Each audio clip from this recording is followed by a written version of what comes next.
السلام عليكم ورحمة الله وبركاته. أصحابتك وحرن جنالك مركلة سود وواضح أدي هذا وما سنتين نينكي سومالي ها سعيد عبد الله إريك وأفر مالين كهر أن إدلة وذاقي FBI دا مريكن كإني دول ديكتي لعق بقولي كنتم كن $1 قفك السوشيغا هالكو كسوغن يهي كنا إذا سنامو سوق ماسوقي فيدين أور فيوجر قبل كمينيسوتا كدعي أي دولة دا مريكن كإسكوسو ديبي هذا بقى أرنتها سيدي كدعي أيان إدلة وذاقيا airportka Minneapolis St Paul ayuu ka soo degtay waxaana halkaasi ku sugayay FBI da Mareykanka kadibna waa la xiray arintaasi sidee ku dhacday ayaan rabaa inaan idin la wadaago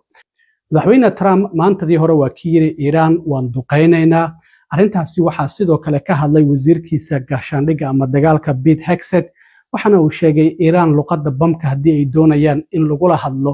inaguna waan naqaanaa sida luqaddaasi loogu hadlo madaxweyne Trump waxa uu sidoo kale maanta ka dhawaajiyay in howlgalkiisii Project Freedom oo maraakiibta ganacsi marinka Hormuz ay ku soo dhaafsiinayeen militariga Mareykanka in ilaa iyo 100 milyan oo fuusto oo shidaal iyo in ka badan 200 oo markab oo ganacsi ay ciidamada Mareykanka ay marinka Hormuz soo gudbiyeen arintaasina wasiirkiisa gaashaandhigga ama dagaalka waa uu ku raacay waxaana uu yiri Hormuz inaga ayaa hadda maamulna oo dawladda Iran ma maamusho arin Soomaaliya oo magaciisa la yiraahdo Saciid Cabdullaahi Ereg taasi oo FBI da Mareykanka ay ku dartay liis 8 qof oo musuqmaasuq ku eedeysan oo wadanka Mareykanka baxsad ka ah liiskaasi oo ah nuuciisa kii ugu horeeyay oo la soo saaro ayaa waxa la duldhigay dadkaasi lacaga kala duwan waxayna ku eedeysnaayeen inay xadeen lacaga kala duwan oo malaayiin ilaa iyo balaayiin u dhaxeeya marka waxaa ka mid ahaa nin Soomaaliya oo lagu magacaabo Saciid Cabdullaahi Ereg oo kiiskii Feeding Our Future ee ka dhacay gobolka Minnesota xilligii coronaviruska loogu talagalay cunto in la siiyo carruurta laakiin lacagtaasi la musuqmaasuqay ayuu ku eedeysnaa haddaba qamiistii la soo dhaafay ayaa FBI da liiskaasi ay soo saartay xeraalyaha dawladda federaalka u qaabilsan gobolka Minnesota Daniel Rosen ayaa haddaba galabta shir jaraa'id qabtay waxa uu sheegay Daniel Rosen in qamiistii markii liiskaasi FBI du ay soo saartay dadkan la doonayo Saciid Cabdullaahi Erigna madaxiisa la duldhigay lacag $150,000 qofkii soo sheega halka uu ku sugan yahay in maalintii ku xigtayba uu Saciid Cabdullaahi Ereg uu la soo xiriiray FBI da Mareykanka kulay markaasi Makiyu ku sugnaa mase Soomaaliya ku sugnaa ma uusan sheegin laakiin waxa uu yiri ka soo bixitaankiisii uu ka soo baxay Kenya ilaa iyo magaalada London ee caasimadda Ingiriiska oo transit uu ku ahaa iyo ilaa iyo uu ka soo degtay airportka St Paul Minneapolis ka wada dhaxeeya magaalooyinka mataanaha halkaasi oo FBI du ay ku sugaysay waa la soconay safarkiisa ayuu yiri marka Saciid Cabdullaahi Ereg waxa uu ku eedeysan yahay lacag ilaa iyo 4.2 milyan oo dollar inuu qaatay dukaan uu lahaa oo la yiraahdo Evergreen Grocery and Deli oo ku yaala koonfurta Minneapolis ayaa waxa uu sheegayay in uu carruur ku quudinayay isla markaana lacag fara badan ayuu qaatay intii u dhaxaysay April 2020 ilaa iyo April 2021 markaas kadib markii la bilaabay marka in arinta baaritaan lagu sameeyo oo dadka musuqmaasuqan ku lugta leh dacwad lagu soo oogo Saciid Cabdullaahi Ereg waa uu baxsaday sida aan filayana kulay Soomaaliya ayuu ku sugnaa haddii uu Kenya ku sugnaan lahaa dawladaha Kenya iyo Mareykanka wada shaqeyn ayaa ka dhaxaysa iyo isu soo gudbinta dadka dambiyada labada wadan ka kala galay marka waxa uu Daniel Rosen uu sheegay in isaga kaligii arintan uusan sameeynin xaaskiisa Najma Axmedna ay kula jirtay Najma Axmed waxay dambigeeda qiratay bishii February ee sanadkii 2025 isniinta ayaa la doonayaa soo socotay in xaaskiisa la xukumo kulay qofku hadduu dambigiisa qirtana waa laga qafifiyaa xukunka kulay waan arki doonaa xukunkeedu inta uu noqdo Saciid Cabdullaahi Ereg isagoo maqan ayaa dawladdu ay dacwad ku soo oogtay waxaana dacwadaasi lagu soo oogay 24 January ee sanadkii 2024 waaranti federaal ah ayaana loo jaray in la soo xiro meel kasta oo caalamka uu ka joogo haddaba Saciid Cabdullaahi Ereg isaga ayaa isu soo dhiibay dawladda Mareykankana la soo xiriiray safarkiisana waxay dawladdu sheegtay ilaa iyo markii uu ka soo baxay Kenya London oo transit ku ahaa iyo airportka ama garoonka St Paul iyo Minneapolis markii uu ka soo degtayna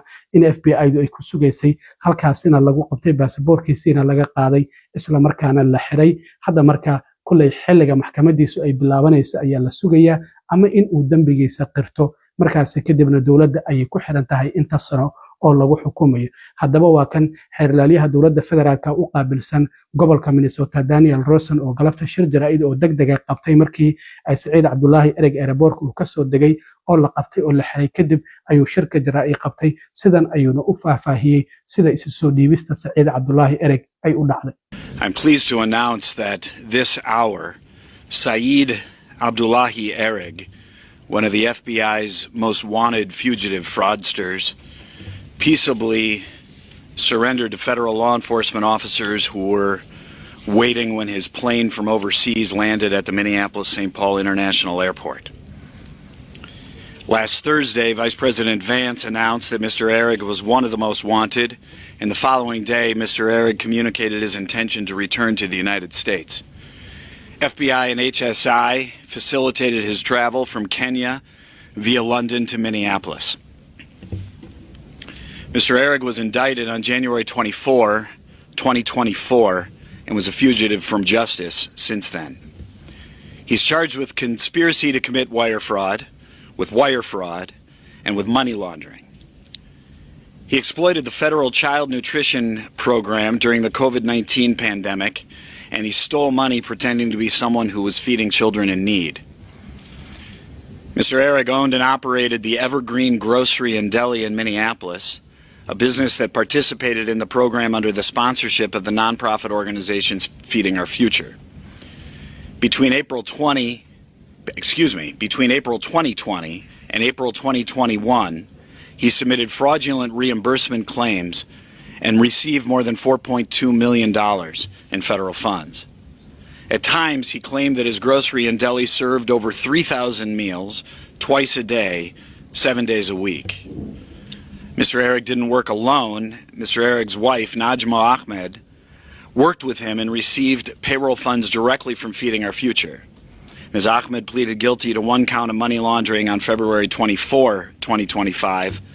and is scheduled to be sentenced here next week. dhinaca kale madaxweyne Trump waxaan ognahay maantadii hore mar uu aqalka xajir jaraa'id ku qabanayay inuu sheegay in Iran ay dib u bilaabayaan duqeymihii ciidamada Mareykanka ay ku hayeen. haddaba wasiirka gaashaandhigga ama dagaalka Pete Hegseth ayaa isaguna shir jaraa'id waxa uu ku horqabtay xarunta saldhigga dhexe ee Mareykanku uu ku leeyahay magaalada Tampa ee gobolka Florida. waxaana uu sheegay caawa Iran si adag inay u duqeyn doonaan. hadda magaalada Tehran waxa la leeyahay difaaca cirka ayaa la howlgeliyay, qaraxyo ayaana la maqlaya. marka lama oga meelaha la duqeynaya, laakiin dowladda Mareykanku sida Trump hadalkiisa laga dhadhansanayay markan waxa ay doonayaan inay duqeeyaan goobaha biyaha, korontada iyo sidoo kale buundooyinka. arrintaasi oo dambiye dagaal ah in goobaha kaabayaasha dhaqaalaha ee wadan kale aad duqeyso, arrintaasi waa dambiye dagaal. laakiin sida muuqata maadaama Iran hadda la xanuujin waayo waxa la doonayaa in goobahaasi laga xanuujiyo. wasiirka dagaalka ama gaashaandhigga ee Mareykanka Pete Hegseth waxa uu yiri Iran haddii ay doonayso luqadda bamamka inaan ku wada hadalno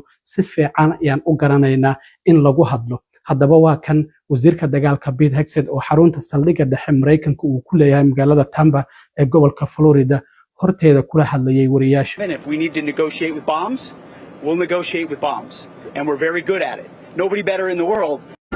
Central Command will be busy tonight because President Trump said we will be hitting Iran hard, and we will be. Because Iran has a chance to make a good deal, a great deal, to codify what they said they've been willing to do, and they haven't been willing to do it. So, as President Trump said, they've been tapping. You can see when someone's trying to tap on a deal. Instead, they're going to have tap bombs dropping on key facilities in Iran from the United States of America. And that's not because we want to restart anything we don't have to restart. It's because the War Department is prepared to set the terms to ensure that we get the kind of deal President Trump expects. sidoo kale madaxweyne Trump waxa uu bartiisa True Socialka uu maanta ku soo qoray howlgalkiisii uu ugu magac daray Project Freedom oo bishii hore uu ku dhawaaqay in si qarsoodi ah ay ciidamada Mareykanku ay u wadeen. howlgalkaasi waxa ay muhiimadiisu ahayd maraakiibta ganacsi ee ku xaniban ama kuwa doonaya inay maraan marinka Hormuz in ciidamada Mareykanka ay si xooga ku soo marsiyaan amaba ay soo galbiyaan. Trump waxa uu sheegay ciidamada Mareykanku howlgalkaasi si qarsoodi ah inay u wadeen, waxayna soo gudbiyeen in ka badan 200 oo markab oo ganacsi oo siday shidaal gaaraya 100 milyan oo fuusto oo shidaal ah waxana uu sheegay arintaasi inay tahay arin muhiima haddaba wasiirka gaashaandhigga ama dagaalka ee Mareykanka Pete Hegseth oo shirkiisa jaraa'id galabta markii uu qabanayay arintaasina ka hadlay ayuu yiri madaxweyne Trump maanta arinta uu ka dhawaajiyay oo warbaahinta inta badan aysan ka warqabin laakiin ciidamada Mareykanku ay ka warqabeen ayaa waxa ay tahay uu yiri in howlgalkaasi Project Freedom uu si qarsoodi ah u socday ciidamada Mareykanka ee jooga marinka Hormuz agagaarkiisa ee go'doominta ku haya Iran ay si qarsoodi ah maraakiibta ganacsiga ee shidaalka sida iyo kuwa waliba badeecadaha kale sida inay si qarsoodi ah ay ku soo marsiinayeen marinka Hormuz marka wuxuu yiri yaa maamula marka hadda marka la eego marinka Hormuz inaga ayaa maamulna ayuu yiri oo dawladda Iran maba maamusho waxaan arki doonaa dawladda Iran haddaba arrimahaas waxay ka tiraado waxana uu sheegay in ciidamadoodii badda kuwoodii cirka iyo gantaaladoodii difaacaba ay baabi'iyeen sidaas darteed hadda marinka Hormuz waxa maamusho ayuu leeyahay dawladda Mareykanka iyo ciidamada Mareykanka ayaa maamula waa kan mar kale Pete Hegseth oo arintaasi ka hadlay. There's another thing that was revealed today by the president that the press has not been aware of, but is that Project Freedom, the idea of running ships through the Strait of Hormuz, it never stopped. It just went underground. And so there's some things the public knows and some things the public doesn't know. But ultimately, we've been protecting commercial shipping going through the Strait of Hormuz, as the president announced, to the tune of over 100 million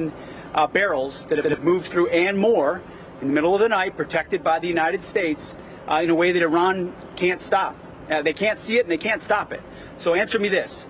If our blockade is ironclad, which it is, we just disabled another tanker attempting to leave just yesterday. Our blockade has stopped almost 140 ships attempting to navigate in or out to Iranian ports. So if our blockade is ironclad, which it is, and we're able to move commercial shipping in and out of the Strait of Hormuz, who controls the Strait of Hormuz? And President Trump said it, and he's right. The United States of America controls the Strait of Hormuz. We're able to bring oil in and out and other things with partners, and have done so now for weeks and weeks in ways the Iranians don't want to acknowledge. haddaba waan arki doonaa dawladda Iran sida ay uga jawaabto arintan sheegashada ay dawladda Mareykanka ay sheeganayso in iyagu marinka Hormuz ay maamulaan oo ay gacanta ku hayaan cidii ay rabaan ay soo gudbinayaan cidii ay rabaan ay u ogolaanayaan in ay gasho arintaasina saameyn intee leeg ayay ku yeelan kartaa wadahadaladii madaxweyne Trump uu ku celcelinayay in loo dhow yahay in heshiis la gaaro saameyn intee leeg ay arintaasi ku yeelan kartaa waan arki doonaa waxyaabaha ka soo kordha aad iyo aad u mahadsantiin asxaabta nabadgelyo.